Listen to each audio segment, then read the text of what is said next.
चलिए बच्चों, आज न्यू क्वेश्चन लेते हैं। ठीक है, आइए बोर्ड की तरफ देखते हैं। आइए देखिए बच्चों, मैंने बोर्ड पे पहले से ही पूरा फुल कंप्लीट 2 क्वेश्चंस को लिख दिया है। आप स्क्रीनशॉट लेके बाद में इसको तरीके से पढ़ेंगे। अब मैं आपको 1 बाय 1 दोनों क्वेश्चंस पढ़ाती हूँ। देखिए, सबसे पहले मैं लेने वाली हूँ आज, देखिए हेडिंग आपको दिख रही है, Faraday's law of electrolysis. Clear हुआ? देखेंगे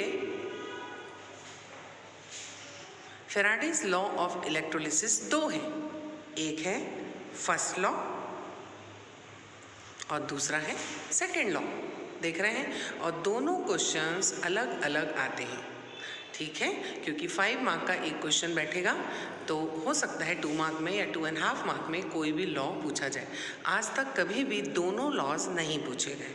ठीक है, तो चलिए हम एक एक करके देखते हैं कि फेराडे ने इलेक्ट्रोलिसिस पर कौन से लॉज बताए पूरी दुनिया को।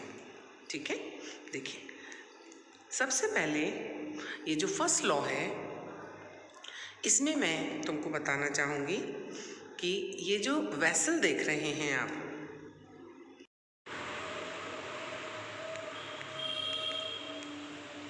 देखिए बच्चों, ये है हमारा वेसल। इस तरह से आप देख रहे हो, एक हमने वेसल ले ली, इसमें हमने 2 इलेक्ट्रोड्स लगा दिए हैं। ये है, ये जो आप रेंडम देख रहे हो या अनइवन सरफेस का, ये इलेक्ट्रोड कहलाता है एनोड। दूसरा होता है कैथोड। एनोड जो है वो इम्प्योर होगा और कैथोड जो होगा वो प्योर रॉड का होगा। इस वेसल में हमने इलेक्ट्रोलाइट भर दिया। इलेक्ट्रोलाइट कौन होते हैं? वो होते हैं सब्सटेंसेस या वो लिक्विड्स जिनमें इजीली इलेक्ट्रिसिटी पास करें तो उनमें पास हो जाए, और जो भी आयंस होंगे वो अपोजिट्स इलेक्ट्रोड्स की तरफ जा करके इजीली डिपॉजिट होते हैं। तो यहाँ एनोड लिया हमने, यहाँ पे कैथोड लिया। क्लियर?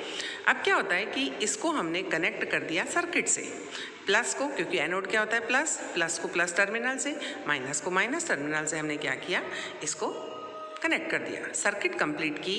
यहाँ पर हमने इलेक्ट्रोलाइट भरा, दोनों एनोड्स डिप किए, और उसके बाद जैसे ही इलेक्ट्रिसिटी जब हम इसमें पास करते हैं तो इम्प्योर एनोड में से जो भी प्योर सब्सटेंस है या मेटल है वो डिज़ोल्व होकर के पहले सॉल्यूशन में आता है, उसके बाद डिपॉजिट हो जाएगा कहाँ पर, इस कैथोड इलेक्ट्रोड पर। ठीक है, और इस एनोड में से पूरा प्योर जो भी सब्सटेंस आप लेना चाहो वो पूरा निकल करके यहाँ पे डिपॉजिट हो गया, और जो भी वेस्टेज है, जो भी इम्प्योरिटीज़ हैं, वो एज ए एनोड मड यहाँ पर कलेक्ट हो जाता है। तो ये जो हमने इलेक्ट्रोलिसिस की जो प्रोसेस थी, ये हमने 11th में पढ़ी थी।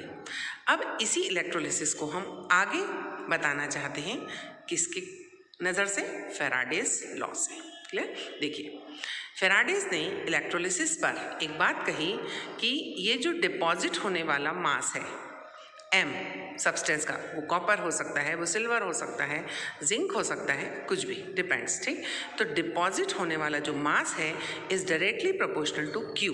अब क्यू क्या चीज़ है? देखेंगे, चार्ज। क्लियर? इसी को हम और इलोंगेट करें तो m is directly proportional to q is equal to होता है c इंटू टी। ये हमने यहाँ पर लिख दिया। आगे हम और इलोंगेट करें तो यदि हम इस डायरेक्टली प्रोपोर्शनल का साइन हटाएं तो हमको क्या लगाना पड़ेगा, इक्वल टू और एक कांस्टेंट लगाना पड़ेगा। तो m is equal to ZCT। ये हमारा एक फॉर्मूला सामने आया। इस फॉर्मूले को आप एज ए न्यूमेरिकल भी काम में लेना। ठीक है, देखेंगे m जो होगा वो डिपॉजिट सब्सटेंस होगा, q चार्ज है, c करंट है, t टाइम है, और z जो होगा, जो एक कांस्टेंट है, इसको हम टर्मिनोलॉजी वाइज बोलेंगे इलेक्ट्रोकेमिकल इक्विवेलेंट।